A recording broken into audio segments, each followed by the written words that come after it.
As you proceed along in life, I think you begin to quickly realize that life is hard. It's not easy to be alive. It's not easy to find a mate. It's not easy to have a career. And one of the greatest joys I think we all possess is family, traditional family. Now, I was raised in a Christian family, a Roman Catholic family, and my father was French and my mother was, I guess you would say, Ukrainian, and her mother was Polish. Her father was Austro-Hungarian. My grandfather originally came from the Austro-Hungarian Empire to Homestead in Canada. And one of the great joys he had after walking for probably 4 days to find his farm, which was nothing but rocks and trees and nothing at all, was the ability over time to be able to provide for his family. And quite truly, all these pioneers that came to Canada and the United States began with nothing. And they had a number of children, so they started out. They lived probably, in my grandfather's case, in a sod house, I think many the same, for the first 1 or 2 years.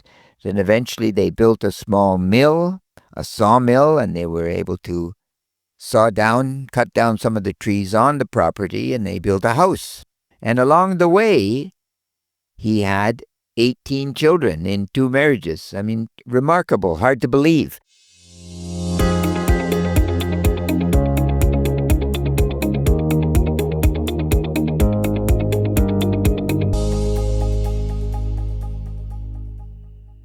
And I think their concept of family was unique because they wanted to be able to provide for their family. So they grew enough crops to be able to allow themselves to eat for an entire year.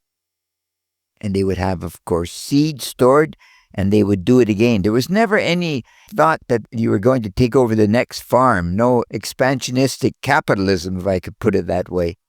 They were just thinking to supply enough food for their own family. And yet they were generous with strangers. Strangers would come and they always went away, my mother has told me, with a chicken or a loaf of bread or something. Hospitality was enormously important to these people, for sure. So family was all. I remember actually going to the farm when I was a little boy, and one day, I think I was about 6 years old, and one day the pigs got away. They had 200 or 300 pigs. Wealth, I guess, in that sense. But the pigs are smart animals. They know what's coming. So they were gone. So everyone, my uncles, my aunts, a lot of other children were chasing the pigs. And eventually, I think they were caught, the poor souls, and brought back to their inevitable fate. But it left me with a tremendous impression. The whole family out to chase the pigs. And actually, there was a family reunion about 10 years ago that I attended, and 800 people came. 800 people, all from these 18 children in 2 marriages that had intermarried. It was a wonderful experience. Gosh, just a wonderful experience. So I guess family is the bedrock of everything. Now, they say today that families are changing because of the internet. There's kind of 2 streams. On the one side, we're getting further away from our families, and because of economic collapse, I understand that in many parts of North America, families are moving back in together, so you're actually getting 3 generations living together. But either way, close contact with your family is extremely important for your well-being. There is no question at all.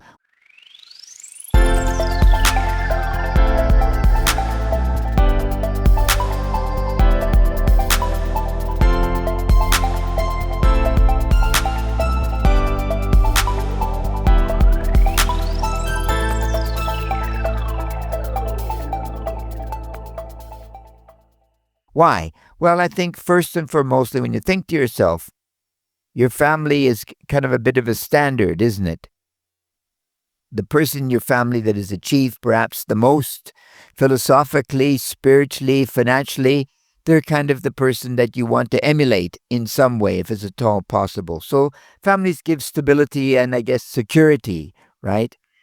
And I think that there's also a clear role between parents and children and grandparents. There is a hierarchy. There is a statement in English, actually, that a man never truly becomes a man till his father passes away, and then he's a man on his own with his own family, right? And families give us standards, don't they? When I was a child, everyone had a part-time job. It was normal. And then after your part-time job, there was a division of labor in the family. My mother was always going to build this fantastic, I guess, small pond in the backyard with a slight brook flowing into it. So my job was rocks. I had to shuck rocks. My father would deliver all this dirt, and my job was to shake the strainer and get those rocks out, and then the dirt could be spread. And my other siblings had various other tasks to undertake. And where I grew up, it rained all the time, and my parents had a drying room. And one day I arrived home from school, soaking wet, and the fire was out, and I wanted to light it, and it wouldn't light. So I went into my father's workshop, and everything is locked behind 2 doors, this sort of thing. But I, being a resourceful lad, knew where the keys were, and I got some gas, of all things. Gosh, insane when you think today. And I put it into the fire and had one of my brothers hold the lid. And I put a match in, and then nothing happened, and then whack! The fire ignited, and burnt my shirt off and burnt my brother's blonde hair off the top of his forehead, and put him in the shower. And later we're sitting in the dining room having dinner, and my mother looks over at my younger brother and says, "Francis, are you fine?" And I gave him one of those, "if you talk, you die" looks, that brothers give to other brothers. And he said nothing, poor soul. And to this day, he still remembers that. And I think I told my mother about 20 years later, and she was, of course, just horrified.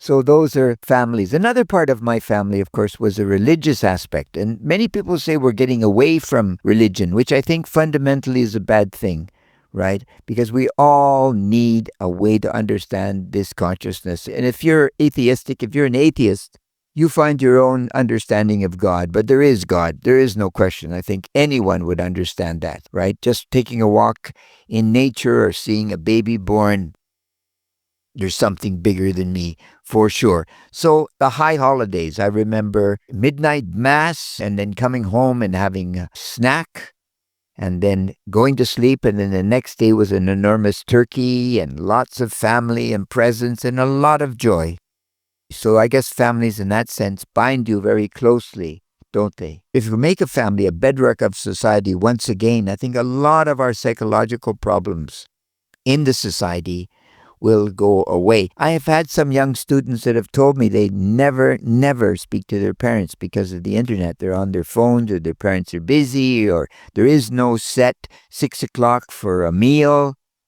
Not good things. And ultimately, when family collapses, so does society. So maybe we're seeing some of that now. But on the optimistic side, there would undoubtedly be a return to these family values over time. Otherwise, civilization will change irrevocably. So think of your siblings, think of your parents, and they're such an important component of your life. And you know what they say?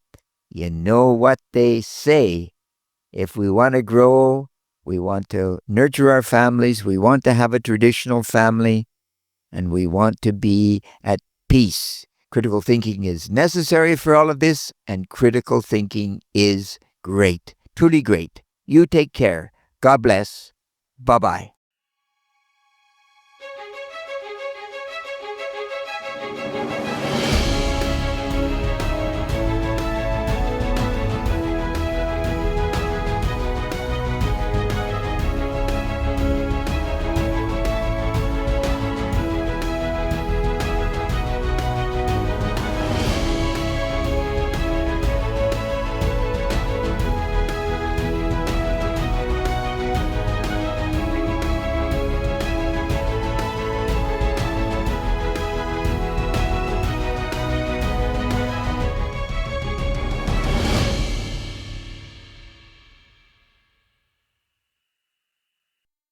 Hello, everyone.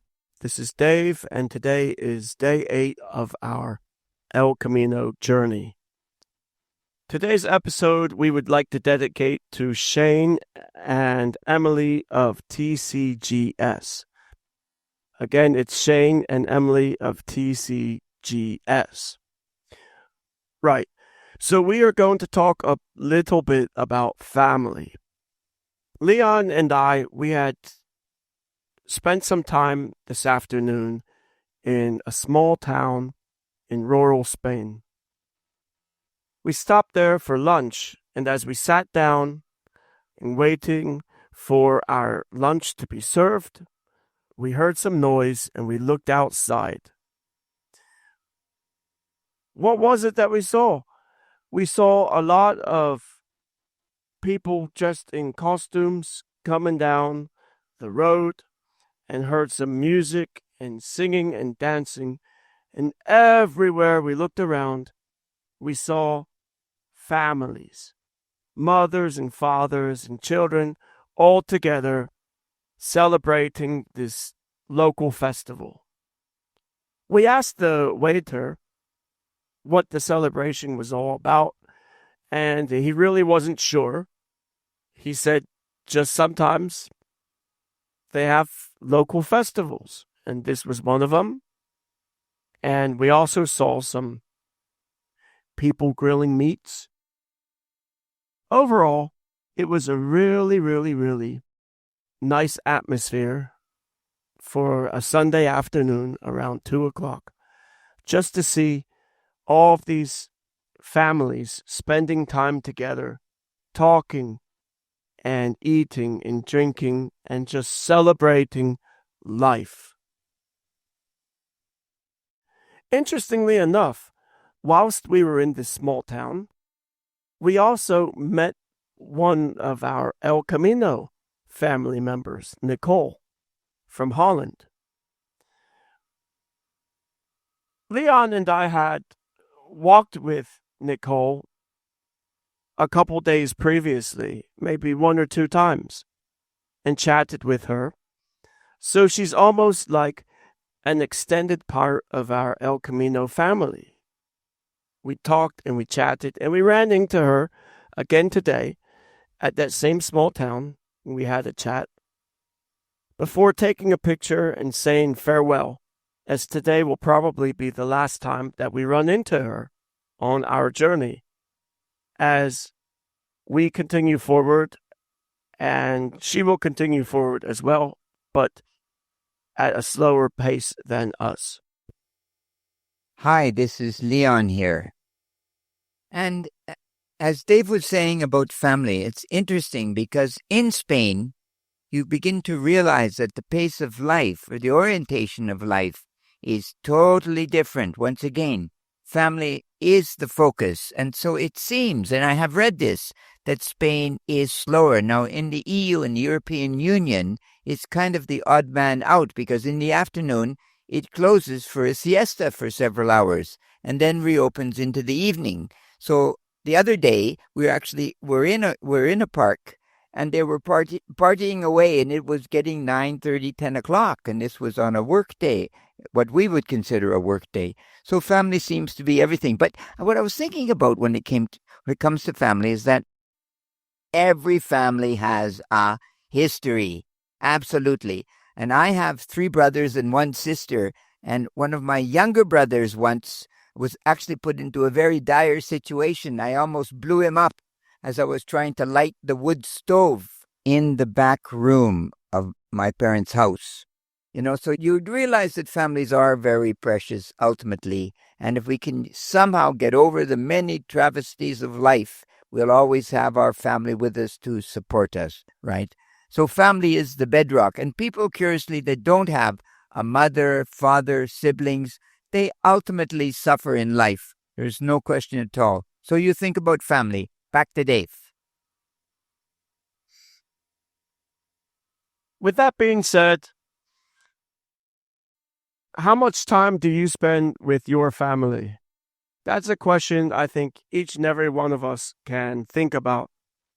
It doesn't have to be time spent directly together For instance, Leon and I both live far away from our families, but we still have connections and make time to talk with our family, as well as with our extended family.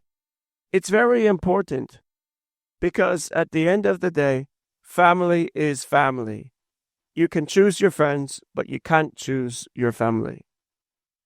And you take care of yourself. So, bye-bye and God bless. God bless. Take care. Bye-bye.